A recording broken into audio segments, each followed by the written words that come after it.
नमस्कार साथियों, मैं अजय कुमार।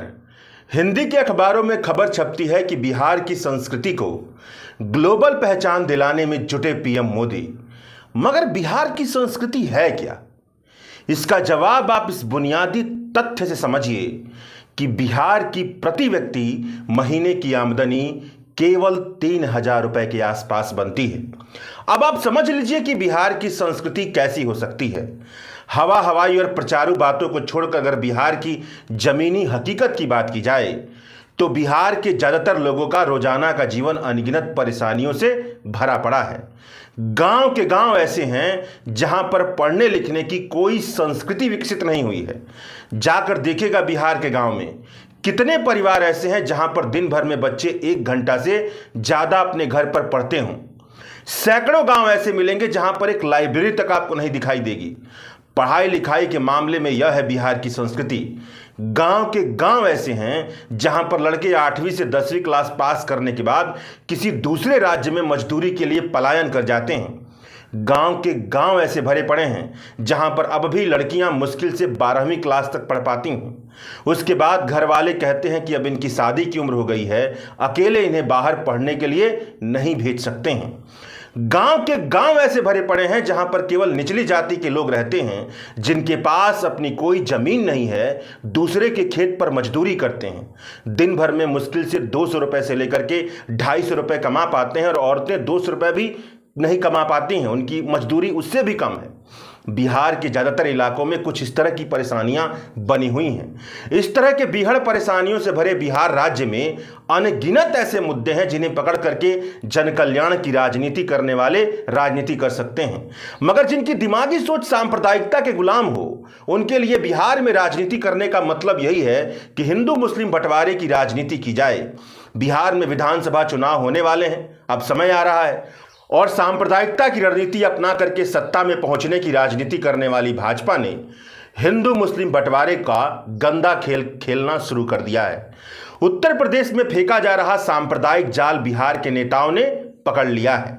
माननीय प्रधानमंत्री बिहार की संस्कृति को ग्लोबल पहचान दिलाने में जुटे हैं और माननीय प्रधानमंत्री के पिछलग्गू नेता, छुटभैया नेता, जो केवल सांप्रदायिकता फैलाने के लिए शायद चुने जाते हैं क्योंकि विधायकी तो उनको मिलती है लेकिन काम तो उनको कुछ करना नहीं होता है। बिहार में वह सांप्रदायिक काम करने में जुट गए हैं, जिस काम के लिए माननीय प्रधानमंत्री की पार्टी भारतीय जनता पार्टी जानी जाती है। उत्तर प्रदेश में संभल का इलाका पिछले कुछ समय से मस्जिद के नीचे मंदिर वाली सांप्रदायिक राजनीति का गढ़ बना हुआ है। एक वहां पर प्रयोगशाला चल रही है हिंदुत्व की। यहां के प्रशासनिक अधिकारियों की तरफ से समय समय पर उटपटांग बयान दिया जाता है। होली से पहले संभल के पुलिस क्षेत्राधिकारी सीओ अनुज चौधरी ने कहा कि होली साल में एक बार आने वाला त्यौहार है, जबकि जुम्मे की नमाज साल में 52 बार आती है। अगर किसी को होली के रंगों से असहजता महसूस होती है तो उन्हें उस दिन घर के अंदर ही रहना चाहिए। होली के दिन घर से ही नमाज अदा करना चाहिए। कानून व्यवस्था बिगड़ी तो पुलिस सख्त एक्शन लेगी। इस बयान में बिना किसी किंतु परंतु के यह साफ है कि अगर होली के दौरान किसी तरह की सांप्रदायिक तनाव की स्थिति बनेगी तो उसका जिम्मेदार मुस्लिम समाज ही होगा, ऐसा कहा जा रहा है। मतलब शासन प्रशासन की तरफ से लोगों के दिमाग में डाल दिया गया है कि अगर वह किसी तरह के सांप्रदायिक खबर को सुने होली के दौरान तो इसका मतलब है कि वहां की सांप्रदायिकता फैलाने में मुसलमानों का ही हाथ है। इस तरह के बयान पर एक संविधान सम्मत सरकार को कठोर कार्रवाई करना चाहिए क्योंकि उसकी निष्पक्ष ब्यूरोक्रेसी उटपटांग बातें कर रही है।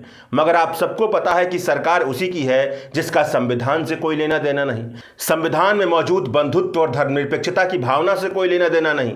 तो योगी आदित्यनाथ ने संभल के पुलिस अधिकारी के बयान का समर्थन किया है और कहा है कि संभल के पुलिस अधिकारी ने अपनी बात कही तो कुछ लोगों को बुरी लगी, लेकिन सच है और सच्चाई को स्वीकार करना चाहिए। मतलब योगी आदित्यनाथ ने भी इशारों में साफ कह दिया कि अगर होली के दिन हिंदू मुस्लिम झगड़ा होगा तो मुसलमानों की वजह से ही होगा। मुसलमान घर में रहें। नेताओं की जुबान से इस तरह की बातें इसीलिए निकलती हैं क्योंकि भाजपा के नेताओं ने भारत के ठीक ठाक आबादी के दिमाग में यह भर दिया है कि उनकी जिंदगी की सारी परेशानियों की दोषी मुसलमान समाज है। होली के दिन महिलाओं के साथ जबरदस्ती रंग लगाने के अनेक मामले आते हैं। दारू पीकर के लोग अपना दिमाग कुचलते हुए चलते हैं, होशो हवास गंवा कर चलते हैं। होली के त्यौहार का इतिहास यह भी रहा है कि त्यौहार की आड़ में कुछ लोग अपने भीतर की जो जानवर है उनका जो पशुता है उसको जगजाहिर करने लगते हैं।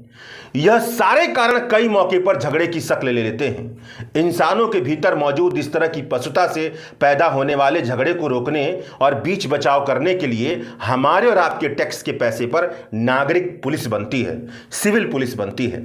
होली या किसी भी त्यौहार से पहले किसी भी नागरिक पुलिस को या नागरिक सेवा में तैनात नेता को यह कहने का अधिकार है कि जम करके आप उत्सव मनाइए, लेकिन ध्यान में रखिए कि ऐसा कुछ भी ना हो जिससे उत्सव का रंग बदरंग हो जाए, सार्वजनिक व्यवस्था में किसी तरह की अड़चन आ जाए। लेकिन नागरिक सेवा के पद पर बैठे किसी भी अधिकारी और नेता को यह कहने का कोई हक नहीं मिला है। जैसी बात संभल के पुलिस अधिकारी ने कही है और जिसे योगी आदित्यनाथ ने सच्ची बात कहकर के समर्थन दिया है। दरअसल योगी आदित्यनाथ सांप्रदायिकता का समर्थन कर रहे हैं और संभल के अधिकारी ने एक तरह का भड़काऊ बयान दिया है, जहां पर सीधा दोष मुसलमानों पर डाल दिया है। इसी तर्ज पर बिहार के भाजपा के नेता भी बात करने लगे हैं और भाजपा के हिंदुत्व के लिए माहौल बनाने वाले 2 कौड़ी के बाबा भी बात करने लगे हैं। मधुबनी जिले के बिस्फी विधानसभा क्षेत्र से भाजपा के विधायक हरिभूषण ठाकुर बचौल ने मीडिया से बात करते हुए कहा कि हफ्ते में जिस दिन जुम्मा आता है, इस बार होली का दिन भी तभी पड़ रहा है। मुसलमानों को चाहिए कि वह हिंदुओं को त्यौहार मनाने दें और अगर उन्हें रंग लगने से दिक्कत है तो वह घर में रहे। आगे बढ़कर के मुसलमानों के लिए कहा कि इनका हमेशा से दोहरा रवैया रहा है। अबीर गुलाल बेचकर पैसा कमाने में कोई परेशानी नहीं आती, लेकिन अगर रंग के कुछ चित्ते इनके कपड़े पर पड़ जाएं तो इन्हें जहन्नुम का डर सताने लगता है। यह बात भाजपा के विधायक कर रहे हैं। अब आप बताइए कि इस तरह की बातों को क्या कहा जाएगा? क्या यह नहीं कहा जाएगा विधायक साहब पूरी बेशर्मी के साथ कुतर्क करते हुए मुसलमानों के खिलाफ नफरत उगल रहे हैं, भड़काऊ बयानबाजी कर रहे हैं? यह मुसलमान को भड़काना और सांप्रदायिक नफरत फैलाना नहीं है तो और क्या है? भाजपा विधायक का कुतर्क कुछ ऐसा ही कुतर्क है जैसे कि यह कहा जाए कि ऐसे तो हिंदू लोग मुसलमानों को सामान बेच करके पैसा कमाते रहते हैं, मगर अगर मुसलमानों ने हिंदुओं के मंदिर में जाकर थोड़ी सी प्रार्थना कर ली तो हिंदुओं को लगता है कि उन्हें नरक मिल जाएगा। लेकिन यह सारी कुतर्कियां बेहया बेशर्म किस्म की बातें हो रही हैं क्योंकि भाजपा की चुनावी राजनीति को यह सब सूट करता है, यह उसकी प्रभावी रणनीति का हिस्सा रहा है। भाजपा विधायक के एक बेहया किस्म की बात पर कड़ी प्रतिक्रिया देते हुए राजद प्रमुख तेजस्वी यादव ने कहा कि यह विधायक समझते हैं कि बिहार में उनके बाप का राज है, इनके खिलाफ सांप्रदायिक तनाव भड़काने के लिए एफआईआर दर्ज होना चाहिए। राजद के कुछ नेता कह रहे हैं कि यह दंगा भड़काने वाली बात कर रहे हैं चुनाव से पहले। धीरेन्द्र शास्त्री उर्फ बाबा बागेश्वर ने बिहार के गोपालगंज में कहा कि संविधान में संशोधन करने की जरूरत है। जब मजहब के नाम पर देश का बंटवारा हो सकता है तो हिंदू राष्ट्र क्यों नहीं? हनुमान जी की कृपा से भारत हिंदू राष्ट्र होगा तो पहला राज्य बिहार ही होगा। बिहार वालों, हम तुम्हारा कर्ज कभी नहीं चुका पाएंगे। हिंदू हो तो हिंदू कहलाना, दुनिया में तुम्हारा कोई साथ दे या ना दे, मैं यानी कि बाबा बागेश्वर तुम्हारा साथ दूंगा। यह बाबा बागेश्वर के बोल हैं। अब इस बाबा को कौन समझाए कि पहले बाबा खुद अपने भीतर देखें कि क्या वह वाकई हिंदू हैं। अगर वह हिंदू हैं तो इस तरह की अनर्गल बातें वो क्यों कर रहे हैं? इस तरह की अनर्गल बातें करने का फायदा क्या है?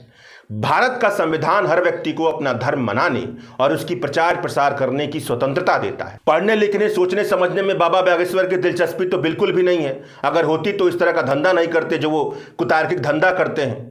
लेकिन फिर भी अगर सोचेंगे और समझेंगे तो उन्हें पता चलेगा कि हिंदुस्तान मजहब के आधार पर बना देश नहीं है। जब देश का बंटवारा हुआ तो हिंदुस्तान की तरफ से खड़े राष्ट्र निर्माता बाबा बागेश्वर जैसे सांप्रदायिक और टुच्चे किस्म के लोग नहीं थे। उन्होंने हिंदुस्तान को सार्वभौमिक मूल्य के आधार पर बनाया, जहां पर पहचान के आधार पर किसी भी तरह के भेदभाव की कोई जगह नहीं है। बाबा बागेश्वर जैसे ओछे लोगों ने भगवान राम और हनुमान के जीवन मूल्य से कुछ भी नहीं सीखा है। अगर सीखा होता तो यह समझते कि भगवान राम वैसे हिंदुस्तान और बिहार को कभी नहीं स्वीकार करेंगे जहां पर उन इंसानों के लिए कोई जगह नहीं हो जो अपनी पहचान से गैर हिंदू हैं। अगर भारत नाम का विचार सनातन है, सदियों से लेकर सदियों तक बना रहने वाला विचार है, तो बाबा बागेश्वर जैसे लोगों की हिंदू राष्ट्र बनाने की सांप्रदायिक और छोटी चाहत कभी पूरी नहीं होगी। बेशक बाबा बागेश्वर जैसे लोग जुबान से नफरत की आग उगल रहे हैं, लेकिन इनकी आग का महत्व इतना ही है कि जब भी भारत के सनातन विचार का इतिहास लिखा जाएगा तो इन बाबाओं को हिंदुस्तान को शर्मिंदा करने वाले बाबाओं की श्रेणी में रखा जाएगा, हिंदुस्तान के सनातन के विचार को बर्बाद करने वाले बाबाओं की श्रेणी में रखा जाएगा। बिहार चुनाव से पहले भाजपा के रणबांकुरे साफ तौर पर बता रहे हैं कि बिहार में चाहे अनगिनत परेशानी क्यों ना हो, लोग 3,000 रुपए से कम कमाई क्यों ना कर रहे हो, मगर हिंदी पट्टी के इस राज्य में भाजपा का सबसे गहरा चुनावी हथियार हिंदू मुस्लिम नफरत ही रहने वाला है। भारतीय जनता पार्टी के पिछले 10 साल के डोमिनेंस का हाल यह है कि अपूर्वानंद जैसे विद्वान यह बता रहे हैं कि मुसलमानों से नफरत धीरे धीरे हिंदू बच्चों का स्वभाव बन रही है। मतलब वह बताइए, जो बच्चा अभी अभी दुनिया में आया है वह एक धर्म को नफरती मानने लगा है, उसे अलग तरीके से देखना उसने शुरू कर दिया है। इस तरह का हमारा देश बनता जा रहा है। मतलब भारतीय जनता पार्टी की राजनीति ने भारत के वर्तमान को तो खराब कर ही दिया है, भारत के भविष्य को भी खराब कर दिया है। और इसीलिए कहा जाता है कि भारतीय जनता पार्टी वैचारिक तौर पर मानवता के खिलाफ खड़ी पार्टी है। और अंत में चलते चलते एक और जानकारी ले लीजिए कि भारत में साइबर फ्रॉड की संख्या लगातार बढ़ती जा रही है। साल 2014-15 में 1 लाख से ज़्यादा साइबर ठगी की संख्या में अब साल 2024 तक 10 गुना ज़्यादा बढ़ोतरी हो चुकी है। संसद में सरकार ने यह आंकड़ा पेश करके बताया है कि साल 2014 में 1 लाख से ज़्यादा साइबर ठगी की रकम 18 करोड़ थी, अब यह 170 करोड़ तक पहुँच गई है। यानी आप अपने मेहनत की कमाई बचाने के लिए सावधान रहिए। शुक्रिया।